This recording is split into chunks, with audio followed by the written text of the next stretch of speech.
खड़ी करके। कौन बोला?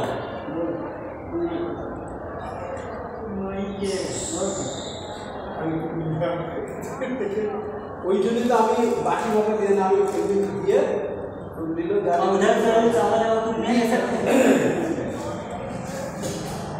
ये तो पड़ा है खींच है हाँ खींच है सबका बात नहीं कर मुहावरा अपना रखना चाहिए। तो खींच रोकेंगे वो गाड़ी में। अरे खींच है तो मुहावरा देना है तो कोई बात नहीं ये रिकॉर्डिंग अपना लगा दे टीचर ने ওটাই তো বলছি प्रसाद सब आधा कर दो आधा तुमको उधर दे कोई बात उधर से चावल तो है और कोई बात सब्जी भी नहीं। है, चाहिए तो ले लेकिन हाँ। प्रसाद है ना, चाहिए तो हमें बस। हम तो वो शिव जी का प्रसाद नहीं पा ठीक सकते। है बात तो समझो या आप मुझे बोला लोग उधार से चावल ताजा चावल ऐसा कुछ नहीं है उधार लेकिन- से आधा बोल निकाल कर नियम की है ना खाना खाया हमारे